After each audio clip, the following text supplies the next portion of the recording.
Like many of you, I have been seeing the pictures and watching the footage of the California fires with a mix of horror and amazement. Gotta get out of here.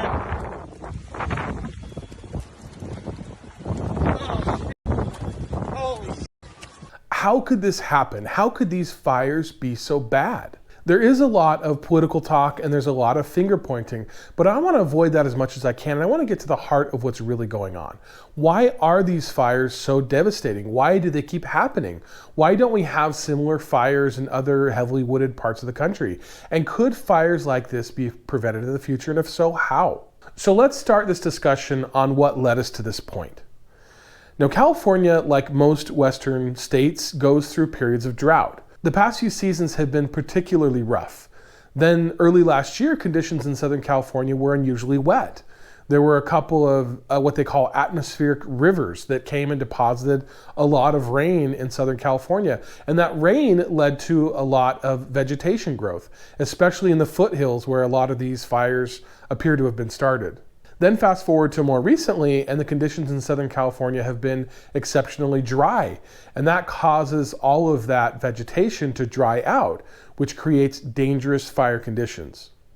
In these kind of conditions, it doesn't take much to spark a fire. A cigarette flicked onto dry grass, or even a hot car parked on the side of the road near some brush can trigger a fire.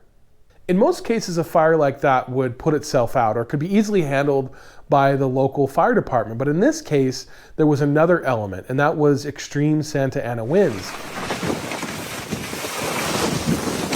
that not only fanned the flames, but blew embers from one place to another, which sparked more fires, which were then fanned by those winds again.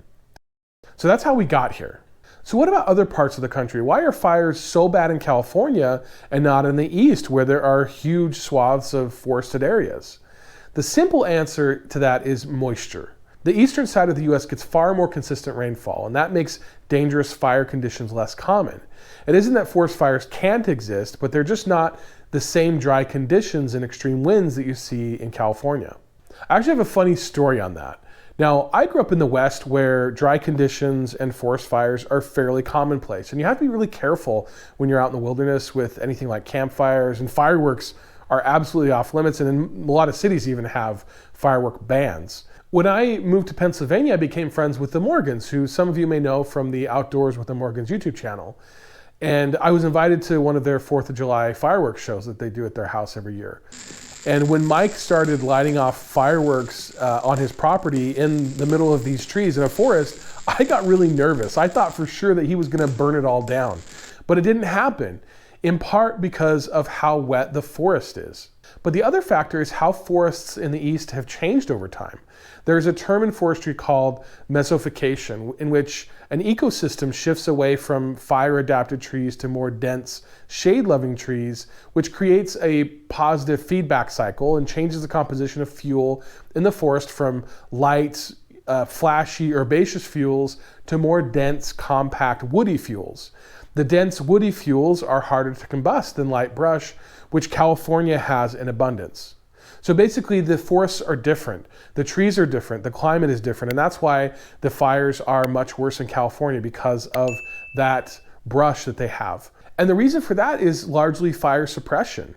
Fire in the West is part of the ecosystem. There are species of trees like lodgepole pines and giant sequoias which require fire in order to release their seeds. But over the past century in Southern California, there has been a policy to fight every fire aggressively and put out every fire before it spreads.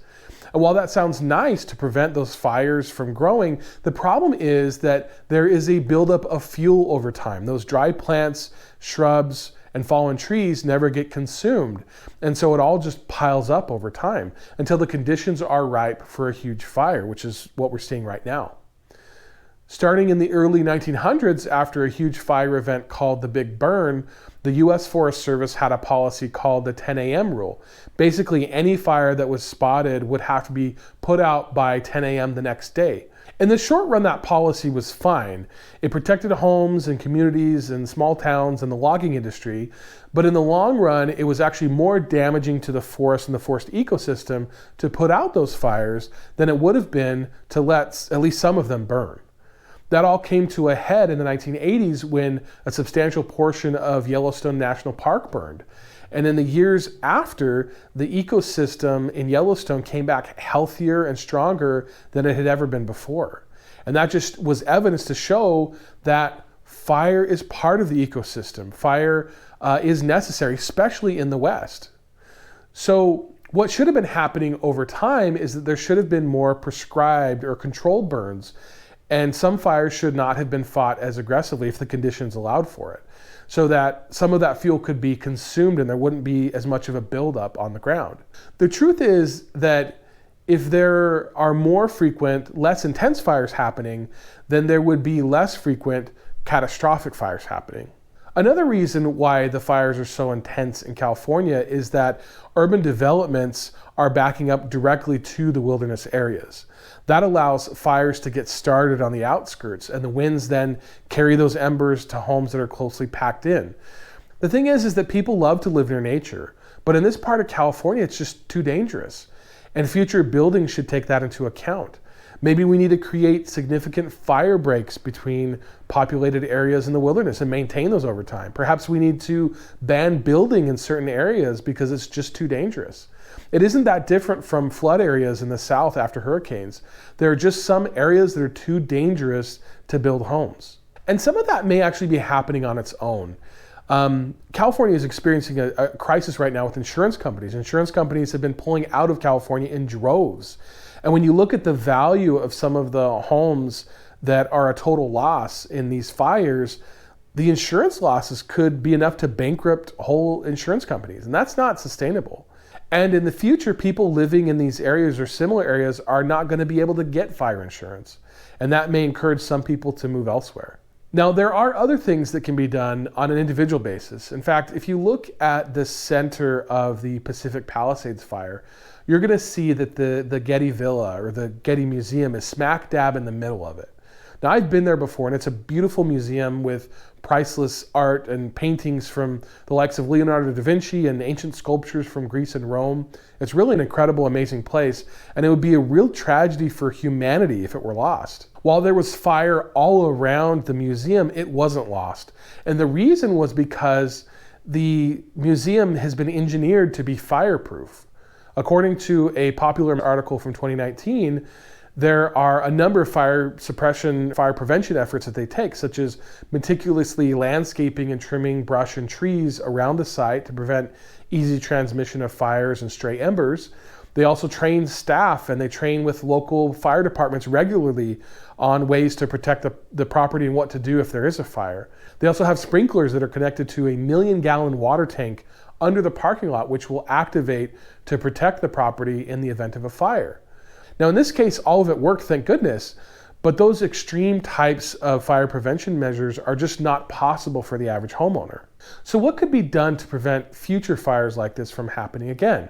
Well, like I say, bigger fire breaks, more distance between homes in the wilderness, more controlled and prescribed burns, better forest management generally. Homeowners could look to invest in their own personal fire suppression systems. But insurance is going to be a challenge, and a lot of people are going to have to move because there won't be fire insurance available for a lot of these homes. But what do you think? Leave me a comment and let me know your thoughts. Are there some things that I've missed? Are there other things that need to be talked about? Leave me a comment and we'll chat about it. In the end, though, this is an absolute tragedy for the people who have lost lives, homes, loved ones, and livelihoods. And I pray that families will be able to recover soon and that they'll be able to get control of these fires soon, because right now they're still out of control. But thanks for watching. Be sure to like and subscribe, and I'll see you in the next one.